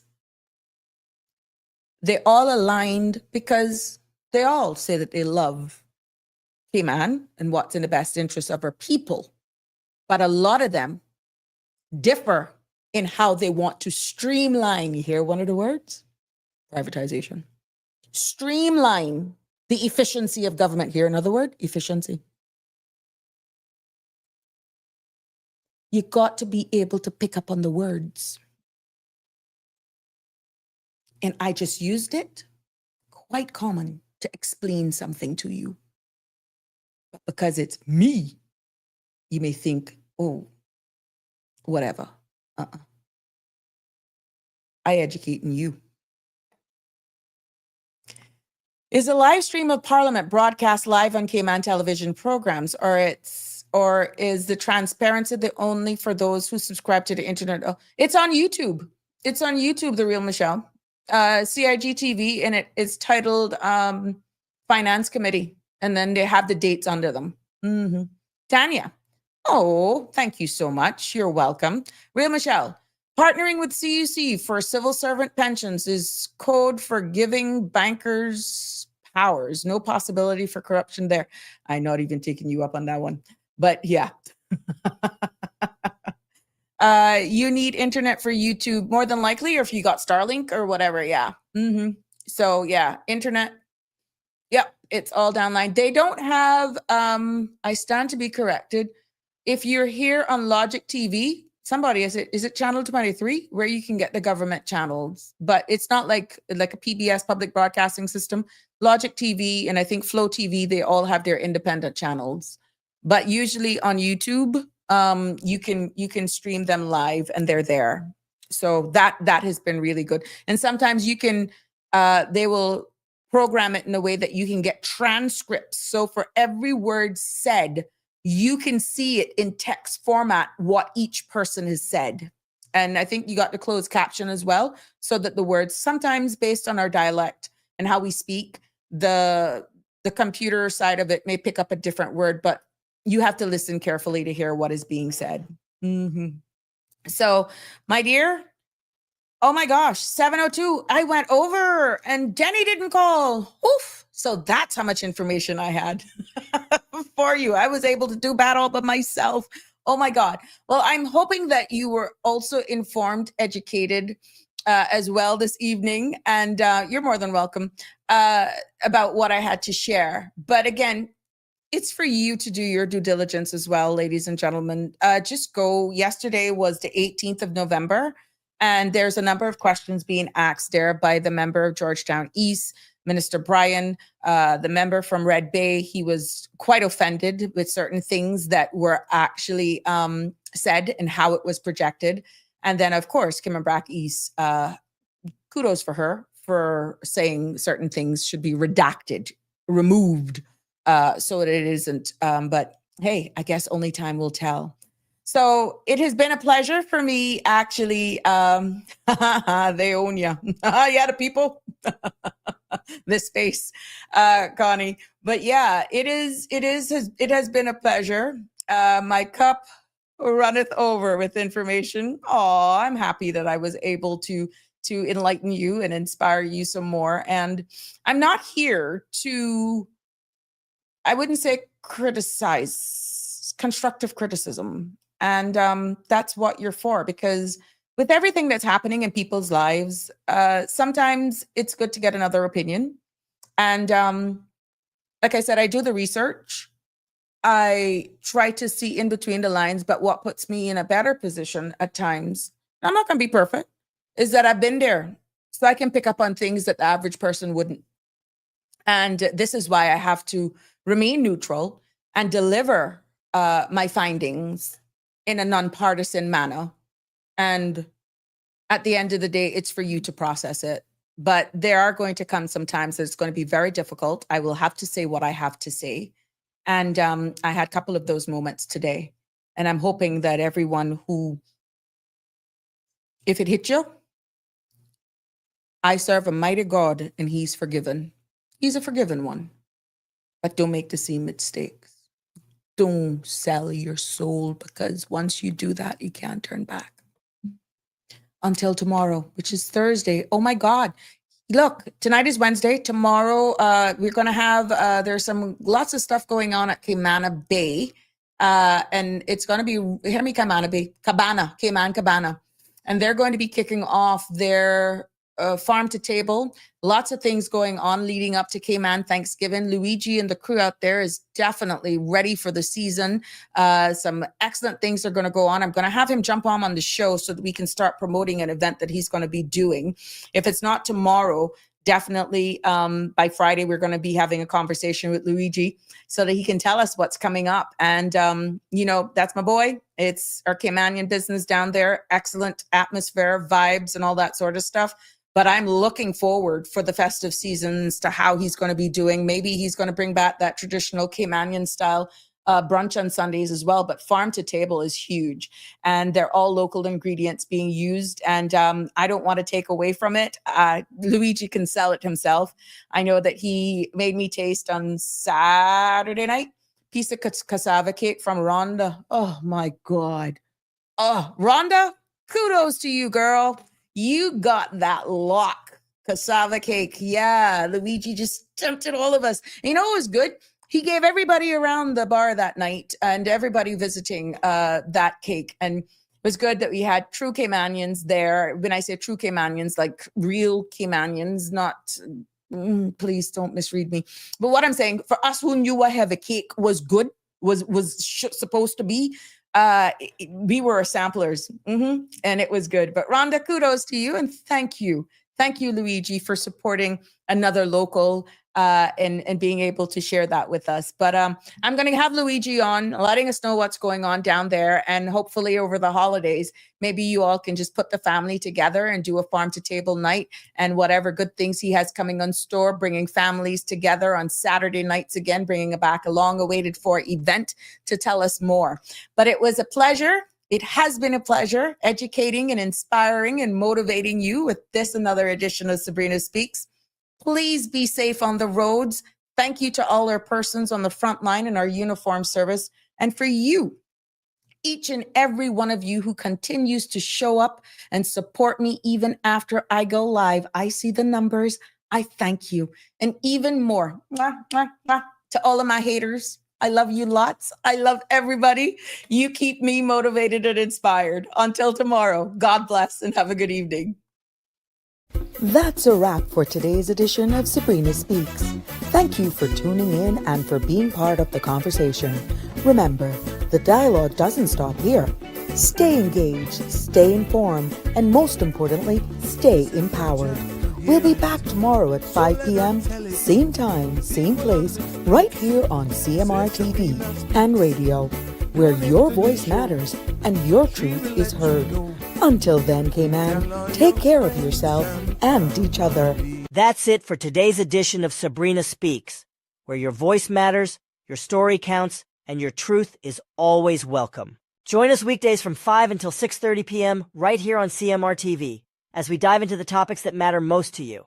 Catch the show live or on demand at cmrtv.com. And don't forget to follow us on Facebook, YouTube, and Instagram so you never miss a moment. Until next time, stay informed, stay engaged, and always speak your truth.